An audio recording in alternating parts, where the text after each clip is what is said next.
This is a presentation for parents on educating themselves and their children on bullying.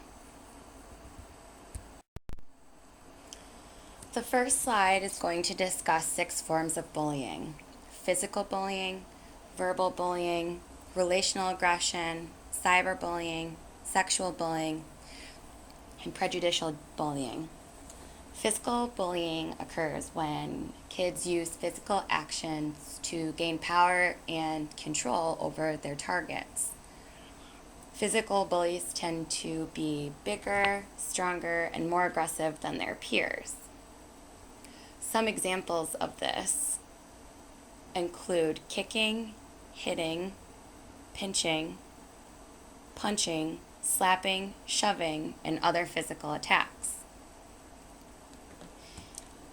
Unlike other forms of bullying, physical bullying is the easiest to identify, and as a result, it's what most people think of when they think of bullying. It has historically received more attention from schools than other more subtle forms of bullying.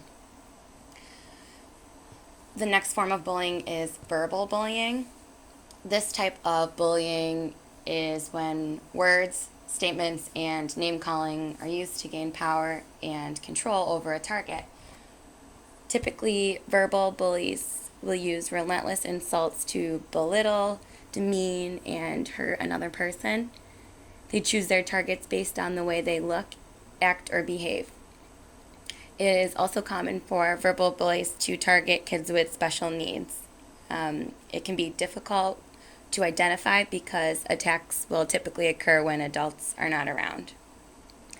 As a result of this, it is often one person's word against another person's, and many adults feel that things kids say don't impact significantly, which results in usually telling the victim of bullying to ignore it.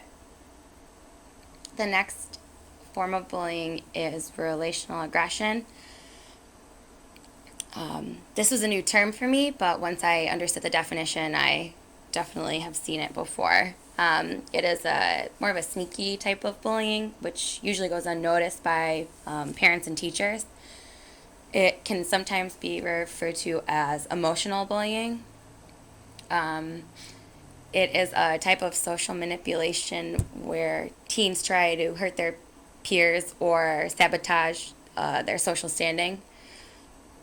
Relational bullies often ostracize others from a group, spread rumors, manipulate situations, and try to break confidences.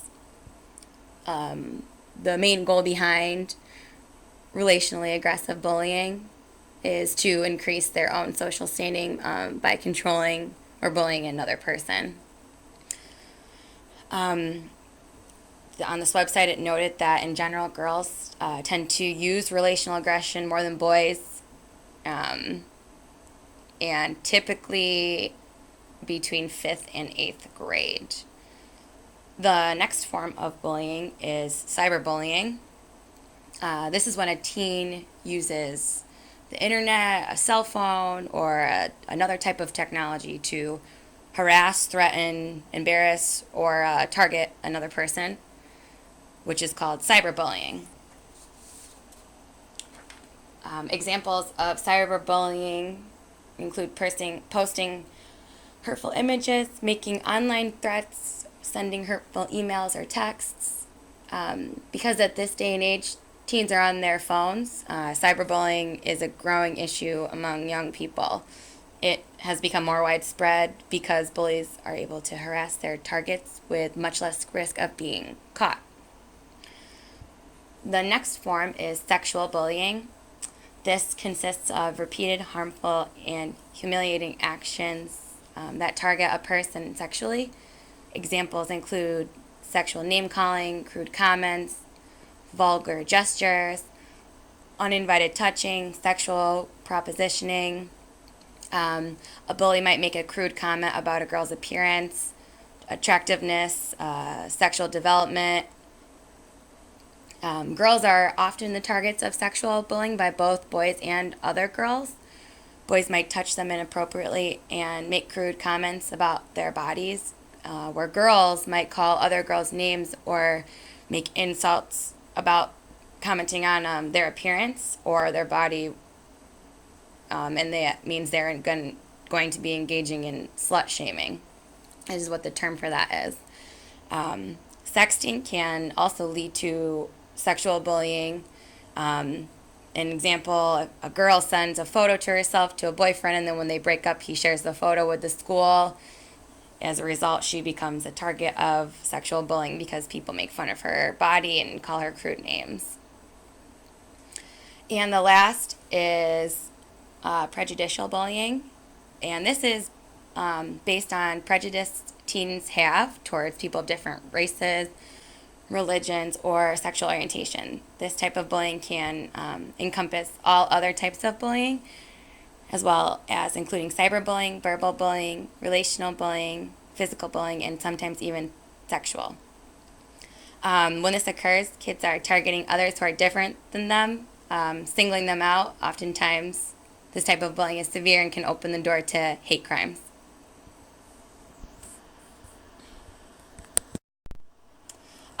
The next is a graphic chart on just some interesting stats I found on bullying. I thought it was informational.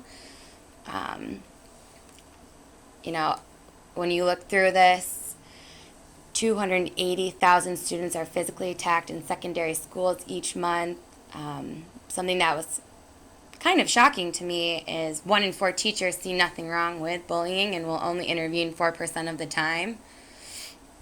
It's a little disappointing, especially for all of the trainings that us teachers are going through, and just being a teacher in general, you want to protect the students and make sure that they're receiving a good education, as well as parents, making sure that their students or their own children are okay, they're not getting bullied, they're all doing all right in school.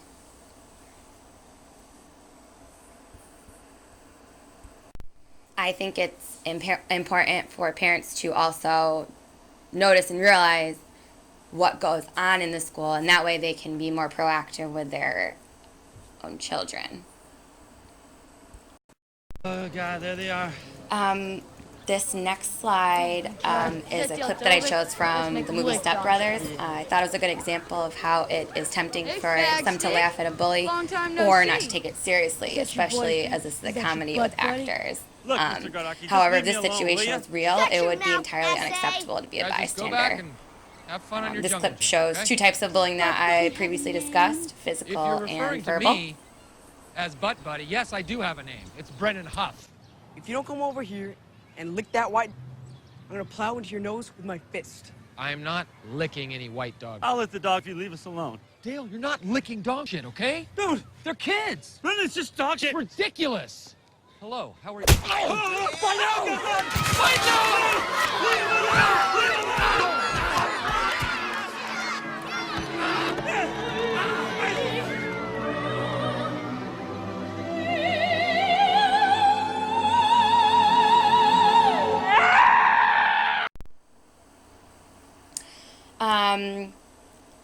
These are 3 websites that I thought were great for parents and their students together.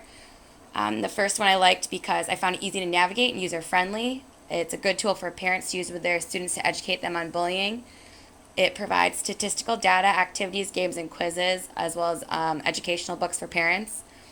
I also like this because it allows students to be interactive and play games or take quizzes to help better understand different aspects of bullying.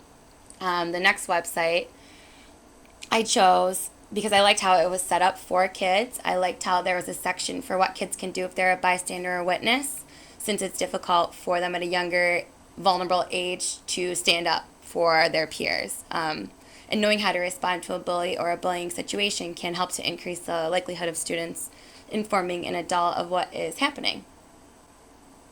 The last site I chose is geared more towards educating parents about warning signs that their child may be getting bullied or be the bully themselves. I think it's important for parents to know what to be looking for and how to discuss it with their children.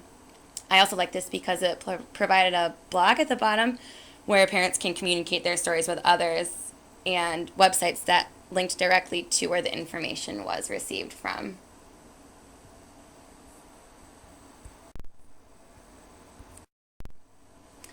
So the last slide, I wanted to end the presentation with some tips that I found that were helpful. I liked how these tips can be used with parents, teachers, and principals. The first tip that I found from the website was to practice what you preach. This suggests that as a principal of a school or of a parent over a child, to not use your status for a lever for change, instead to listen before talking, reflect before acting. This can ensure that the staff or the children or the students feel valued. They feel as though you're portraying what you're expecting, and they would be more likely to follow along as looking up to the principal or parent for guidance. The second tip I found was to assess the extent of the problem. This is where parents can talk to students, staff at the school, other parents, and find out how much bullying is going on, what type of bullying, where and when. This can help to target prevention efforts. The next tip that I found was to develop a school-wide code of conduct. This can help reinforce that school values, and will clearly define unacceptable behavior and the consequences. I also think that this is important for students to talk to their parents about, and for parents to know, because I think that this way parents can make sure that that their own children are being taken care of if this is an issue, and that it is being handled correctly. The next tip that I found was to conduct bullying prevention activities. I think it's a great idea for parents to be involved with school activities if they're allowed to be. I think that parents at home can also help conduct bullying activities, anti-bullying activities out in the community, or even in the home with siblings or friends during disagreements.